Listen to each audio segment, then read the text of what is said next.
용용이의 경제학교실. 안녕하세요, 용용입니다. 오늘은 시장 경제를 위해 필요한 시장 참여자의 역할 두 번째 시간입니다. 저희가 보고 있는 단원이 시장 경제와 경제 주체의 역할이고요. 우선 시장 경제에 대해서 이야기를 하면서 시장 경제의 한계점에 대한 이야기를 했었습니다. 그래서 시장 경제의 한계점으로 책에서는 독과점의 문제, 공공재 공급 부족의 문제, 외부 효과의 발생, 경제적 불평등을 이야기를 했었고요. 제가 개인적으로는 이 경제적 불평등보다는 정보 불평등이 맞다라는 이야기를 했었고, 정보의 격차에 따라서 발생할 수 있는 다양한 문제가 시장 경제 체제 내에서 존재한다라는 이야기를 했었습니다. 그리고요, 시장 경제를 위해서 경제 주체의 역할에 대해서도 알아봤었는데요. 시장에는 다양한 경제 주체들이 참여합니다. 우리가 아는 경제 주체들은 크게 4개가 있는데요. 그 4가지 경제 주체가 가계, 기업, 정부, 그리고 외국입니다. 근데 국내 경제만 바라봤을 때는 외국을 제외해서 3개의 경제 주체인 가계, 정부, 기업을 보고요. 저번 시간에 저희는 정부의 역할, 그 다음에 기업의 역할에 대해서 알아봤었고요. 책에는 기업 가의 역할로 나와 있지만 그건 사람을 이제 이야기하는 거라서 저는 기업 가라는 표현보다는 기업이란 표현이 좀 더 맞다고 생각을 해서 기업의 역할로 제가 정정하게 되었고요. 책에는 기업 가의 역할이라고 해서 이제 사람이 어떻게 해야 되는지에 대해서 좀 더 나타냈었습니다. 그래서 조금 더 보면 정부의 역할은 아무래도 이제 공정성을 맞추기 위한 노력들을 하고요. 시장에서 발생할 수 있는 문제점들을 해결하기 위한 역할들을 많이 했었고요. 그 다음에 기업의 역할은 이제 생산의 주체잖아요. 기업이 생산의 주체다 보니까 생산을 어떻게 할 건지, 그리고 어떻게 생산해야 하는지에 대한 이야기를 조금 했었고요. 아무래도 기업의 목표는 이윤 극대화라고 하거든요. 이게 물론 기업의 목표가 이윤 극대화만은 아니다라고 이야기를 하고 있지만, 이제 상황이 변하면서 시대 상황의 흐름에 따라서 이제 그거 이윤 극대화만을 목표로 하는 것은 아니다라고 이야기를 하지만, 그럼에도 불구하고 기업은 이윤을 매우 중요하게 여기고 있다라는 건 변함없는 사실인 것 같고요. 그런 과정에서 이제 기업이 어떻게 윤리를 지켜야 되는지, 사회적 책임을 져야 하는지에 대한 이야기, 그 다음에 혁신적인 사고를 통해서 이제 기업가 정신을 어떻게 발휘해야 하는지에 대한 이야기를 했었고요. 오늘은 가계에 대해서 알아보도록 하겠습니다. 가계의 역할은 크게 노동자의 역할 그리고 소비자의 역할로 두 가지로 나뉘어져 있습니다. 근데 우리 대다수가 사실은 가계에 소속되어 있잖아요. 정부에 소속되어 있을 수도 있고 기업에도 소속되어 있겠지만 가계의 역할을 가장 많이 알아야 되거든요. 왜냐하면 각 개인은 이제 시장 경제 체제 내에서 우리가 경제 주체라는 걸 확인할 때 각 개인은 가계가 되거든요. 그렇기 때문에 가계 역할에 대해서 좀 더 이제 알아봐야 된다고 생각해서 별도의 시간을 마련한 거고요. 그래서 정부의 역할, 기업가의 역할, 기업의 역할 이렇게 두 가지를 한 번에 봤고 가계 역할을 별도로 보려고 하는 거고요. 다시 가계 역할은 우리가 노동자의 역할, 소비자의 역할로 나뉘는데 아무래도 가계는 이제 소비의 주체잖아요. 소비의 주체고 소비를 하는 과정에서 효용을 극대화해야 된다라는 이야기를 하고 있어요. 그러다 보니까 자연스럽게 소비자가 되는 거고요. 근데 소비를 하기 위해서 우리는 돈이 필요하잖아요. 그리고 우리가 중학교 경제 다룰 때도 다뤘었고 앞에서도 장표에서도 간단하게 보셨겠지만 가게와 기업 간에는 다양한 거래가 발생하는데 그 중에 하나가 가게가 기업에게 이제 생산 요소를 제공하고 있어요. 생산 요소 중에 이제 토지 노동 자본이 가장 대표적이죠. 토지 노동 자본을 제공해주고 있는데 이제 토지가 없고 자본이 없을 수도 있지만 노동이 없기는 거의 힘들거든요. 그렇기 때문에 가게가 가장 많이 제공해주고 있는 노동자의 역할, 노동에 대해서 알아봐야 필요가 있는 거고요. 그래서 노동자의 역할도 별도로 책에는 표시되어 있습니다. 그래서 가게는 기업에게 토지 노동 자본을 제공하고요. 거기에 대한 보상으로 임금 지대 이자를 받아오잖아요. 그걸 바탕으로 소비를 할 수 있는 거거든요. 그래서 이제 그 중에서 가장 대표적인 노동의 대가로 임금을 받아와서 이제 우리가 소비를 한다라고 이해를 하시면 될 것 같습니다. 그래서 하나씩 알아보면요. 노동자의 역할은 노동력을 제공하고 생산에 참여하는 것입니다. 그래서 결국 이제 노동력을 제공한다는 것 자체가 기업에서 일을 한다는 거고요. 기업에서 일을 해서 거기서 돈을 받아온다라는 거고요. 노동자의 권리는 헌법에 보장되어 있습니다. 단결권, 단체 교섭권, 단체 행동권 이렇게 해서 노동 3권이라고 하죠. 노동 3권이 명확하게 존재하고요. 그다음에 책에는 필요의식이라고 해서 기업의 존재 없이 노동자가 있을 수 없다라는 상호 동반자적 의식이 필요하다라고 나타내 있습니다. 그래서 저는 개인적으로는 그렇게 생각을 해요. 기업 없이 노동자가 있을 수 없고요. 노동자 없이 기업이 있을 수 없다라고 생각을 하거든요. 그래서 이제 상호 동반자적 의식이 반드시 필요하다고 생각하는데, 이제 오늘날의 우리나라의 정치에서의 모습을 보면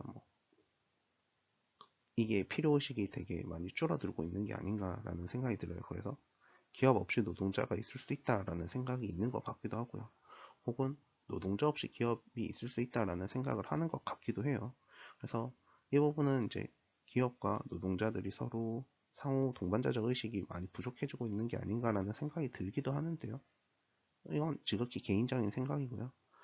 다만 우리가 명확하게 알아야 되는 것은 이제 필요의식에 따라서 기업과 노동자는 상호 동반자적 의식이 필요하다라는 거는 정말 명확한 사실인 것 같고요. 하지만 이들에게 있어서 누군가의 힘이 더 강해지는 것이 좋은 모습은 아닌 것 같다라는 개인적인 생각을 가지고 있고요.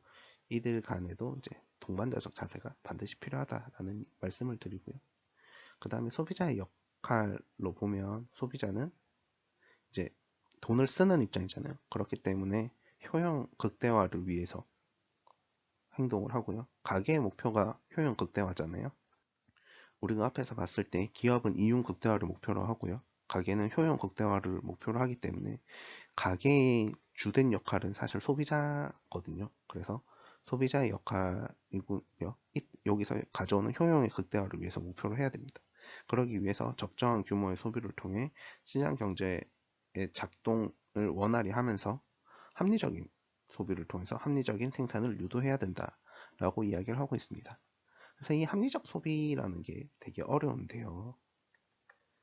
전에도 이야기를 했던 것 같지만 전 초등학교 5학년 때 실과라는 시간에 이 소비의 과정에 대해서 배운 기억이 명확하게 있거든요. 이 소비는 어떻게 해야 되냐면 내가 필요하다고 느끼고 내가 그걸 사기 위한 나의 예산을 확인하고 그러고 나서 시장에 나온 제품들을 비교하고 그 중에 나한테 가장 마음에 드는 것을 선택하고 여기에 대해서 피드백을 하고 이게 다음 소비로 다시 연결이 돼야 된다라고 하거든요. 그런데 우리가 실제로 사람이 그렇게 소비를 하느냐라고 물어보면 뭐 그런 경우도 있지만 그렇지 않은 경우도 존재하고 있거든요. 근데 여기서 재밌는 게 뭐냐면 이제 우리가 생각하는 그런 합리적 소비가 아닌 경우에 우리의 효용을 더 크게 만들어주는 경우들이 존재할 수 있습니다. 그렇기 때문에 가게의 목표였던 효용의 극대화와 합리적 소비가 마냥 맞아떨어지지 않는다 일 수도 있고요. 합리적 소비가 오히려 우리의 효용 극대화를 방해할 수도 있다라는 개인적인 생각을 조금 하고 있습니다. 그래서 뭐 제 개인적인 이야기지만 저는 서태지가 콘서트를 하면 전국 투어를 다 따라다닌 적이 있어요. 그렇게 보면 남들이 보면 이게 절대 합리적이지 않거든요. 왜냐하면 봤던 공연을 또 보러 가는 거고 그 다음에 전국 투어를 하는 거니까 전국을 다 다녀야 되는 거잖아요. 그렇기 때문에 교통비도 더 많이 들게 되고요. 그- 그리고 공연장 안에서 레파토리가 전반적으로 비슷해요. 그렇기 때문에 제가 느끼는 만족도는 점점점 작아지게 될 거거든요. 우리 이제 뭐 나중에 제가 어떻게 이야기를 하게 될지 모르겠지만 한계효용 체감의 법칙이라고 해서 같은 걸 소비했을 때 우리가 그 소비를 계속하다 보면 거기에 대해서 느끼는 만족도가 점점점 줄어들게 되거든요. 그렇게 되면 이제 같은 콘서트를 왜 여러 번 가느냐라고 이야기를 할 수도 있어요. 그런데 제 개인적인 입장에서는 이게 이제 효용의 극대화를 이뤄내고 있거든요. 그렇기 때문에 이게 분명하게 남들이 볼 때 비합리적이다라고 이야기를 할 수 있는데 저 개인적으로는 매우 합리적인 소비였다라고 이야기를 할 수 있거든요. 그렇기 때문에 이 합리적 소비라는 것 자체가 이제 매우 개인적인 거고요. 그리고 남들이 봤을 땐 비합리적일 수도 있고요. 그렇기 때문에 합리적 소비를 통해서 합리적인 생산을 유도한다는 것 자체가 저는 조금 안 맞다라고는 생각하는데 이제 이론적으로 보면 이제 우리가 합리적인 소비를 해야 이제 생산을 하는 입장에서 이런 게 많이 팔리니까 이런 걸 더 많이 만들어야지 라고 만들어지거든요. 그러면 예산이 있고요. 우리가 소비를 하는 과정에서 예산이 있잖아요. 그 예산에 따라서 어떤 걸 만들지 고민하게 되는 거거든요. 그래서 이제 이론적으로 보면 합리적인 소비를 하면 합리적인 생산이 이루어지는 거고요. 아, 그리고 더불어서 비합리적인 소비 유형들이 있어요. 그래서 이제 크게 세 가지가 있는데 첫 번째는 제 책에는 세 가지가 나와 있어요. 편승 효과, 속물 효과, 베블렌 효과라고 나와 있습니다. 근데 편승 효과라는 말은 저는 되게 낯선데 이제 제가 배울 땐 밴드웨건이라고 했거든요. 그래서 남들의 유행에 따라서 남들이 하는 거에 따라서 소비하는 경우를 이야기를 하는 거고요. 이게 유행을 하면 너도 나도 따라서 소비하게 되는 경향이 있잖아요. 뭐 2002년 월드컵 때 보면 다 같이 빨간 옷을 입었어야 됐었어요. 그런 이제 밴드웨건 효과가 있고요. 그 다음에 성물 효과라고 해서 스놉 이펙트라고 합니다. 스놉 효과라고 하는데 이제 나는 남들과는 달라 라는 생각을 가지고 특이한 물건이나 특별한 물건들을 구매하려는 현상들이 나타나고 있습니다. 이제 우리가 스놉 효과라고 하는 것과 밴드웨건 효과는 조금 반대의 모습이고요. 이제 밴드웨건 같은 경우에 이제 남들을 따라하는 거. 그리고 스놉은 남들과 다르게 가는 거라고 이야기하고요. 뭐 스놉 효과에 대해서 이야기하면서 우리는 홍대병, 뭐 지디병 같은 이야기들을 많이 하죠. 그리고 나서 마지막으로 나오는 게 베블렌 효과입니다. 베블렌 효과는 자신의 부와 소득 수준, 사회적 지위를 남에게 보여주기 위한 과시하고자 하는 소비 현상을 나타내고 있고요. 이제 이런 것들이 우리나라에서 보면 이제 명품 소비와 관련된 내용들이 많이 보이고 있죠. 그리고 우리나라에서 명품 소비가 매우 많다는 사실은 명확하게 통계적으로 나와 있는 이야기고요. 그게 아무래도 우리나라에서는 베블렌 효과가 아닌가라고 개인적인 생각을 하고 있습니다. 그런데요, 자신의 부나 소득 수준, 사회적 지위를 남에게 과시하는 게 나의 효용 극대화와도 연결될 수가 있거든요.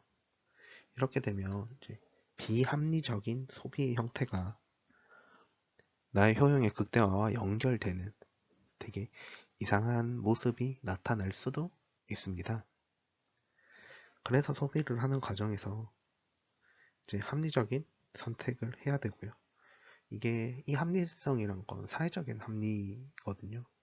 그래서 내가 올바른 물건을 잘 선택해서 사회에서도 올바른 물건이 계속해서 생산되게끔 만들어야 되는데 그렇지 못한 경우가 발생할 수도 있게끔 할 수 있고요. 다만 이 올바르다는 거의 전제가 사회적인 거지 개인적인 건 또 아니잖아요. 그렇게 하다 보니까 이게 합리성이라는 표현이 되게 모호해질 수는 있다 라는 말씀을 드리고요. 다만 우리가 소비를 하는 과정에서 이제 개인의 효용을 매우 중요하게 여기는 것은 사실이고요. 더불어서 기업이 이제 기업 윤리나 사회적 책임을 지는 측면과 마찬가지로 이제 개인도 사회적 책임이라는 게 분명 존재하고요. 이건 이제 소비하는 과정에서 명확하게 소비자의 역할로서 우리가 합리적으로 행동해야 한다 라는 말씀을 드립니다. 질문 있으시면 댓글로 남겨주시고요. 구독과 좋아요는 필수입니다.